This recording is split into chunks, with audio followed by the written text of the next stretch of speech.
Magandang umaga po, 12:00 in punto. Ang ating pagtalakayin po ay ang matindi dun sa Tarlac. Mga kabalin ko sa Tarlac, lalo na sa lugar ni Noynoy Aquino. Kung sa tingin ko, gumugulong na yung katawan ni Noynoy Aquino sa libingan. Pag malaman nito mga kabalin niya sa Concepcion Tarlac, magnanakaw. Grabe. So, yan po ang nakikita natin. Ito po, pasakalyahan ko muna kayo. Pero bago ang lahat, bago ko ibibigay, ipapakita ko muna sa inyo yung ginawa kong natutuwa ako kanina. Inaanyahan ko kayo na pupunta din kayo dito. Masaya ang lugar na to. Dito sa Venice Piazza. Diyan sa Upper McKinley. Sa BGC. Pumunta ko doon, natuwang-tuwa ako sa mga ibon, ang dami. So, ipa-play ko yung yung time ko na paglalaro sa ibon. Ito. Bago aking bagong expose ko, ipa-play ko muna 'to.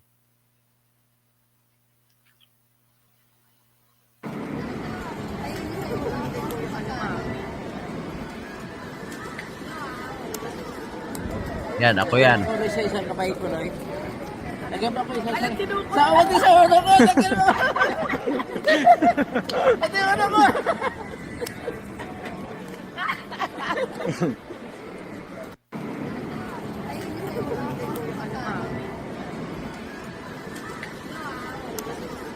Yan sa Venice Piazza. Yan sa ano. Sa awat sa ulo ko! Lagyan mo! Yan. Ito yung ano ko!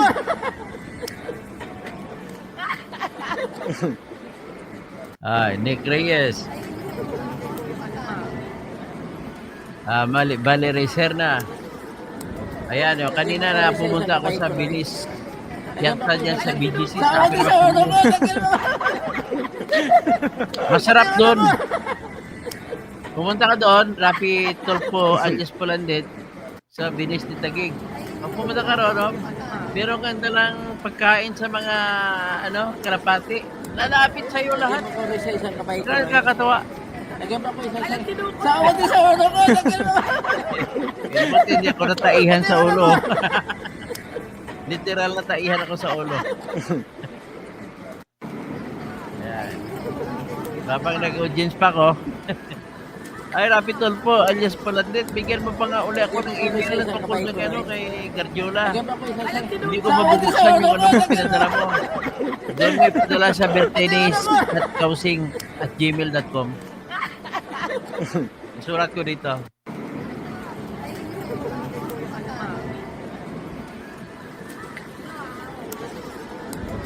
Lagyan mo ko sa isang kapay ko na eh.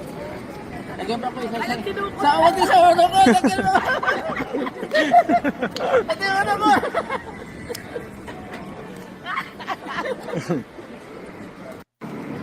Ayan, maganda yan dito, Senyor Fernando, maganda dyan din sa Upper McKinley. Lagyan mo ko sa isang kapay ko na eh. Bonifacio Global. Lagyan pa ko isa sa... Sa awat sa ulo ko! Lagyan mo! Ito yung ano ko!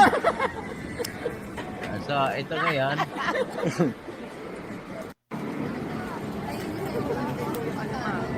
I will really plan to go to Spain. Kung saan ba, sa Madrid ka ba? Baka magkita kami ni Saldico dyan. Lagyan pa ko isa sa... Sa awat sa ulo ko! Lagyan mo! Okay. Sige, check ko. Ito yung ano ko! Okay. I-remove ko na muna yan. So, dito tayo. Ang expose natin po sa ngayon ay grabe sa Tarlac. Grabe. No, sa Tarlac, ang 3rd District, congressman na, siya pang kontraktor, siya pang pumipirma sa kontrata. Grabe. Ang asawa niya, vice mayor sa Concepcion Tarlac. Grabe. Tapos, ang cash campaign niya din, yung first district ng isang engineering district ng Tarlac na binabanggit ni District Engineer Henry Alcantara. So, grabe. So, ngayon, pwede naman natin siguro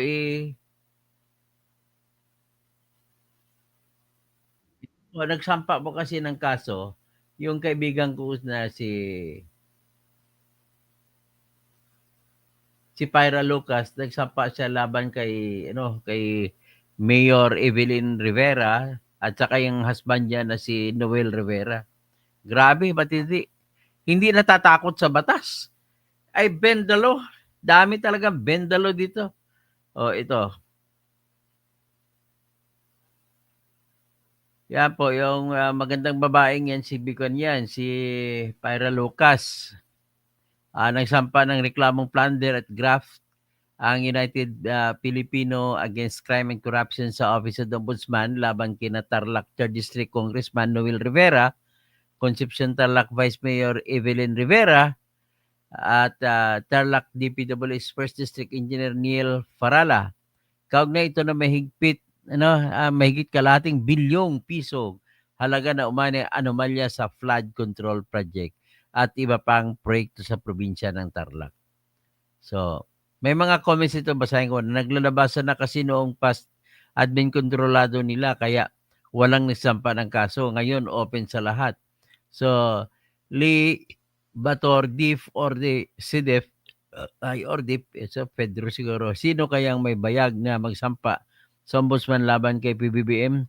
Martin at Ko? Ayun. Angeli P. Hobson. Wala si Saldico at Martin Romualdez.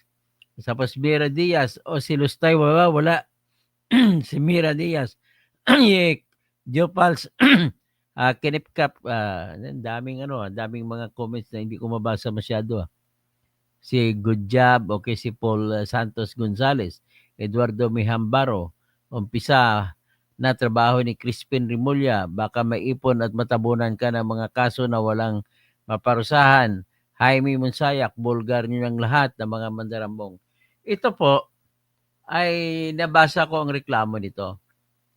Ang reklamo nito ay umabot sa mahigit sa kalating bilyon ang kontrata na kuha ni engineer, congressman, kontraktor. Akalain mo, ito lang ang congressman na nakita ko na pumirma sa kontrata talaga. Pumirma sa kontrata. Wala man lang kagatol-gatol. Hindi niya alam ang ginagawa niya. Ang problema kasi, sa yaman niya, hindi pa siya kumukuha ng abogado na mag-advise sa kanya para malaman niya, may tago man lamang. Anak, Maria Laurean Causing Togas, ang estudyante ko na scholar sa Mindanao State University doon sa General Santos City Campus. Magandang umaga. In punto 12:00, ito po ang ating balita. Helen Bagyo, good morning. So ito po, ipakita ko sa inyo ang kontrata nito. Ito muna, palaking ko muna siguro. Yan, si Pyra Lucas na nagsampa ng kaso. So, ito ngayon, ipapakita ko sa inyong final complaint na sinampa nila. At ipapakita ko sa inyo ang kontrata. Grabe. Di ba bawal ang mga congressmen pumirma ng kontrata? Ito, walang kagatol-gatol. Ang yabang, ang tapang. Atapang atao. Sabi ng mga kabalin, atapang atao. Ang nasampa ng kaso si Miss Pyra Nucum Lucas, na founder ng United Filipino Against Crime and Corruption, at saka si John Job Ilumbaring. So kung ang kalaban si Congressman Noel N. Rivera, tapos 3rd District Province of Tarlac yan, Vice Mayor Evelyn A. Rivera, kanyang misis. Tapos si Engineer Neil Farala ng DPWH 1st District Engineering Office sa Tarlac. So, ang kaso nila po, kung basahin ko panimula siguro, ang kaso nila ay ito, sa paragraph 2, na bilang kumukondina sa mga tiwaling politiko, nais kong maghain ng reklamong kriminal para sa violation ng Anti-Plunder Act as amended by RA number 7659, Anti-Graft and Corrupt Practices Act, and Unexplained Wealth, Violation of Government Procurement Act, Criminal Aspect, Reklamong Administratibong Abuse of Authority, Conduct Prejudicial to the Best Interest of the Service, Grave Misconduct, Serious Dishonesty, Violation of Government Procurement Act, Administrative Aspect, labang kina Congressman Noel A. Rivera, mas kilalang bilang Bong Rivera, kongresista ng 3rd District ng probinsya ng Tarlac, Vice Mayor Evelyn Rivera, kasalukuyang Vice Alkalde. O ito ngayon, ang nagiging isa sa pinakamatindi dito ay yung congressman ka na, pumirma ka pa sa kontrata na construction contracts. Yun lamang ay malaki ng dagok ito. Ito ay parang parang hawak niya na lahat eh. O ngayon, naging congressman siya, 3rd District ng Tarlac since 2022 hanggang sa kasalukuyan. Tapos na-elect pa siya pangalawang beses 2025. Pero dati barangay captain siya sa punong barangay sa AB at ABC President pa siya. At ang kanyang asawa na si Ginang Evelyn Rivera ay isa na ring politiko at kasalukuyang Vice Mayor ng Concepcion Tarlac. Nako, bayan pa ito ni Noynoy Aquino. So, ito si Congressman Noel Rivera, ang nagmamayari at Chief Executive Officer, General Manager, Presidente ng kilalang Tarlac 3G Construction and Development Corporation. Dito ay Tarlac 3G ang tawag ayon sa Securities and Exchange Commission. No? Sa records niya makikita mo ang mga incorporators na kanyang mga anak to at saka sila ng lahat. Asawa, at mga anak ata. President Noel Rivera. Vice President, Corporate Treasurer Evelyn Rivera. So, Giancarlo Rivera, Vice President. Elaine Rivera Duya, Corporate Secretary. Gilbert A. Rivera. So, ibig sabihin, mga anak nila lahat. So, maging sa Facebook account ng nasabing kongresista na mayroong 47K followers ay hayagan niyang sinasabi. Tingnan nga natin ang Facebook account nito. Tingnan natin. Ang pangalan niya is Noel Rivera.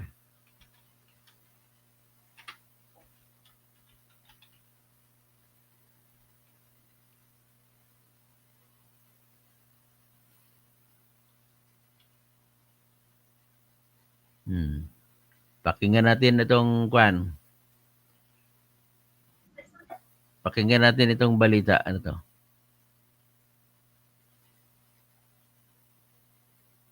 Bago ko basahin ang complaint, pakinggan muna natin ito.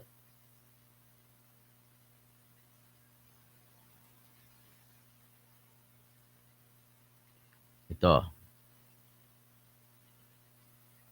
Ipapakita ko sa inyo yung kontrata. Kontrata ng construction contract. Siya talaga pumipirma. Bilib ako. Wala takot-takot. Makukulong siya dito. Ito ng ebidensya niya. Kami ng kaso sa kay Congressman Noel Rivera ng Tarlac District 3 at sa kanyang asawa na si Vice Mayor Evelyn Rivera ng Concepcion Tarlac at sa isang district engineer ng DPWH Tarlac. Bakit po? Ano po ba ang particular na reklamo na inihain ninyo sa Ombudsman? At anong kinalaman po nitong mga proyekto na binabanggit po? Ang sinampa namin kaso sa kanilang tatlo ay plunder, violation of Anti-Plunder Act RA number 7080 as amended by RA number 7659, Anti-Graft and Corrupt Practices RA 3019, Unexplained Wealth, violation of government procurement, that's for criminal case. Sa administrative case naman ay abuse of authority, conduct prejudicial to the best interest of the service, grave misconduct, serious dishonesty, and violation of government procurement Act under RA 12009. Nagsampa kami ng kaso kay Congressman Noel Rivera ng Tarlac District 3 at sa kanyang asawa na si Vice Mayor Evelyn Rivera ng Concepcion Tarlac at sa isang district engineer ng DPWH Tarlac. Bakit po? Ano po ba ang particular na reklamo na inihain ninyo sa Ombudsman at anong kinalaman po nitong mga proyekto na binabanggit po? Ang sinampa namin kaso sa kanilang tatlo ay plunder, violation of Anti-Plunder Act RA number 7080 as amended by RA number 7659, Anti-Graft and Corrupt Practices RA 3019, unexplained wealth, violation of government procurement, that's for criminal case. Sa administrative case naman ay abuse of authority.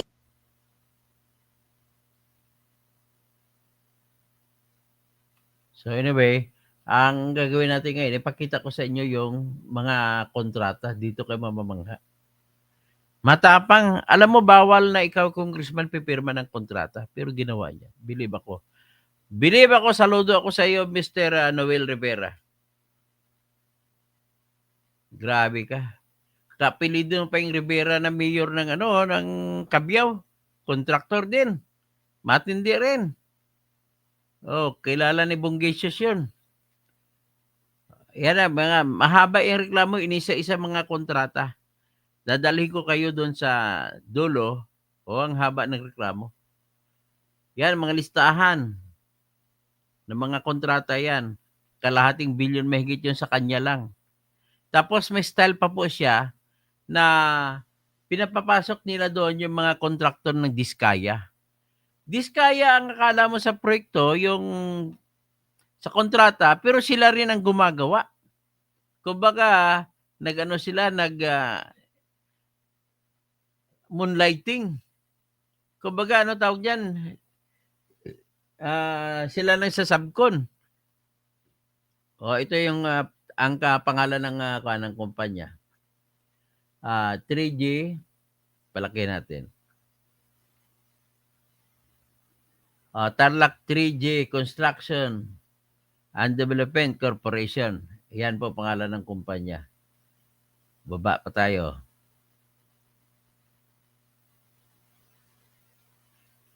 So, yan tingnan natin yan ba papel na articles and amended articles of incorporation.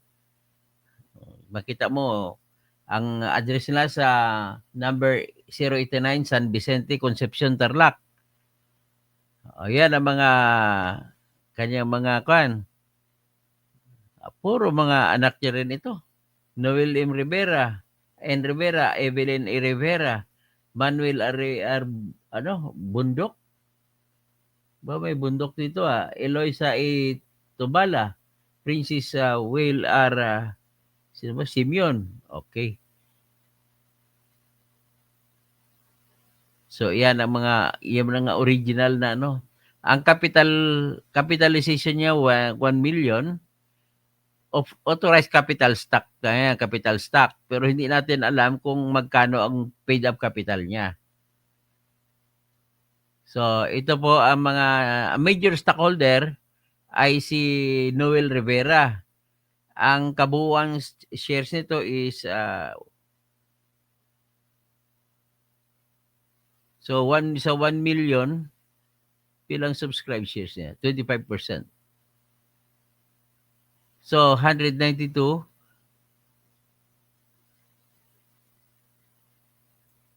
dito. 192 divided by 250. So 76 or 77% na pag-ari ng kumpanya ay si Noel Rivera. Yung iba nilagay-lagay lang parang lang pampagulo. So ito yung yan yung kanilang SEC registration. Tapos dito tayo ngayon sa kontrata.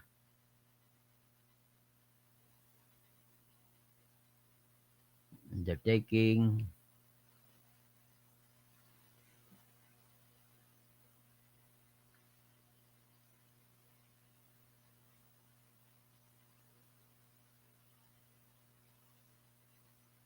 Itong latest GIS niya. Ibig sabihin, ito yung latest na stockholders. Okay, walang pangalan dyan. May pangalan dito.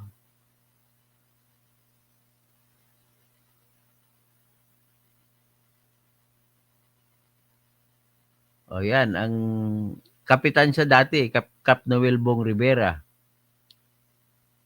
Yan ang Facebook page niya. O ito, contract of agreement. Year December 14, 2018. Ano siya noon? Kapitan ng barangay. Si Neil Siparala ang kausap niya. Itong kontrata, magkano lang ito? 12 million plus. Okay. Kita mo, kapitan siya ng barangay niya na pumirma pa general contractor. Bawal 'yun sa isang government na employee na magiging contractor at the same time. So ito naman pangalawang kontrata, 2019. So naging siya, nanalo na siya nito. Congressman na siya. Congressman siya, tapos ang kontrata 3 million o maliit lang, pumirma siya. Siya pa rin ang pumirma. Grabe Noel Rivera. Siya pa rin pumirma. Hindi nahiya. Pangalawang kontrata yun Itong pangatlong kontrata, ang halaga nito 1,879,000. Siya pa rin pumirma. Pangatlong kontrata niyan. Pang-apat na kontrata, tingnan natin. Worth 91,670,000. Anong kontrata ito? Access Road. Leading to the tourism destination sa ang may project yan, New Tarlac. Okay? So ang kanyang ang pumirma ay siya rin Grabe, congressman ka na, pumirma ka pa pag-apat na kontrata na ito. Ito pa, kontrata na worth 10 million at ang kontrata naman nito ay procure construction of 2 classrooms, 2-story, 4 classroom school. So 4 is 10, 2.5 million ang halaga ng bawat isa. Mahal Grabe ang gastos. Pang-5 na yan. Pang-6 na kontrata. Ito naman na kontrata ay construction 2-story and 6 classroom. Okay, ano naman ito? Ilang 17 million ba? Overpriced naman ito. Pang-7 na kontrata ito. Ito pang-6, pang-8. Siya rin pumirma. Pang-9. Hindi ko kasama pa pala sa 12 yan. Okay, siya pumirma Ito pang-9 na kontrata. Worth magkano? Dito acknowledgement lang yan. Ito bagong kontrata. Pang-8, pang-9. Nawala na ako Okay. Congressman ka, petsa 19. Ako 2019, congressman ka, tapos ikaw pa worth 16 million. Ang project is 2-story, 6 classrooms. Siyam na yan. So, ito mga 6 classrooms, mga scope of works yan. So, ang pumirma, Noel Rivera. Lahat siya na pumirma congressman na siya nito. Tapos, resolution declaring the bidder with the lowest calculated responsibility and recommending award thereto. Yun. Siya naman Tarlac 3G din. So, nangyari, resolution yan. Tingnan natin sa kontrata. Contract agreement. Worth 11 million. Ang pumirma, si Noel Rivera pa rin. Pang 10 kontrata na yan. Ito pa. Kontrata naman ito ng paggawa ng rehabilitation of existing dike and Bulalo River. So, flood control. Ang amount is 48 million. Pag 48, flood control yan eh. Oh, Rivera na naman pumirma. Anong petsa ito? Nako, 2022. Congressman siya. Grabe. Ito pa, kontrata. A resolution siya. Pero ang contract ay ito. Contract and agreement. Ano naman itong project na ito? Sipag project. Sustainable infrastructure projects alleviating gaps. Okay. Magkano naman ito? Ang halaga nito ay wala nakalagay na halaga. 95 million. Laki. So, ngayon, ang pumirma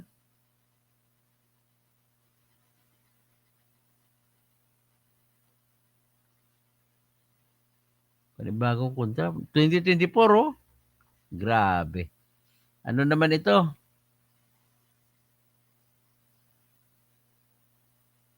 Construction of Manila North Road to Sitex, Luisita. Anak na Tex. Anak ka ng po. O, siya pa rin yung, ang pumirma. Grabe. Bilib ako. Ay, naku, kulong ka nito. Naku, Noel Rivera, kulong ka nito. Lahat ng kontrata, ikaw pumirma. Congressman ka, pumirma ka pa. Nako, patay tayo. Ito po yung mga nabili niyang bahay, oh. Yan, nakita nyo? Kaya lang, yan. Yan, no? Mga mansyon. Yan. Itong titulo niya. Ang dami mga lupa niya, matitulo. Kaya, dami-dami lang, bilyonaryo na rin siya. So talakay natin isa-isa ito, ang lahat pag makakuha na ako ng mga magagandang litrato. At least pinakita ko lang sa inyo yung objective ko is to show to you that there is this animal on earth. Congressman na contractor pa.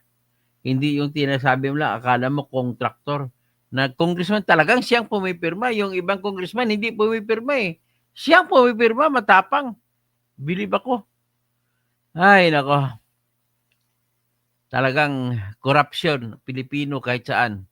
Si Mariros, historic corruption yan, ang legacy ni Macaulay, Jr., Pastor Roddy Rabi, sobrang swapang ang mga kontraktor at congressman na ito. Wala talagang maasahan sa mga mamamayang Pilipino. Maria Cristina Gulang, Sir, ask ko lang kung nagbago na din ang pagtingin ninyo kay Bantag? Hindi po. Hanggat hindi siya lumabas, ay siya pa rin ang tingin kong suspect. Roddy Rabi, yan ang napagarapalang magnanakaw na opisyalis ng gobyerno. Helen Baguio, wala na, nagkangiwi-ngiwi na ang administrasyong BBM. Ferdinand San Juan, good morning po, Atty. Gino Toto, Tirador, katotohanan, causing God bless. Mary Rose, umiiyak na po ang founder ng UPAC kanina kay Ted Pailon habang in-expose ang corruption ng mag-asawang Rivera. Tapos Bog Sadam, magandang gabi sir, ganda ng title note mo. Sir, nasa kanya na ang lahat. Kanta ni Daniel Padilla. Helen Padilla, grabe no. Pastor Roddy Rabi, Maria Lorian, Causing Togas. Roddy Rabi, Rafi Tolfo alias Polandit. Roddy Rabi, okay. Chichiking ko sa kwan ko sa Gmail, sa kwan ko sa spam. Fernando, ano pa? Yan po, hanggang dyan lang po tayo ngayon at ano pang gusto nating gagawin ngayon? Ano pang gagawin natin? Kung thinking of a song, nasa kanya na lahat eh. Akin ka na lang. lahat sa kanya. Kanya na lahat. Nako, talaga. Matindi ito. Sige, hanggang dyan, magandang umaga po sa lahat. May gagawin pa ako. Pakishare-share na lang at padamihan ninyo pag marami na tayo at baba na tayo para sa ating kinabukasan. I want to change the world of the Filipinos. At kapag ako ng presidente, sigurado yan. Kaya hindi natin alam kung mahabol tayo at magkipagkuntisan ako kay Sara, kay Rapi Tulfo, kay Risa, kung sino man. Titingnan natin what happens next. Sana makukulong ang mga ito, makukulong kasi may ebidensya na eh. Doon pa lang sa pagpirma niya, hindi na pinag-usapan ang pera doon. Kulong na siya doon. Gabastos. Ay,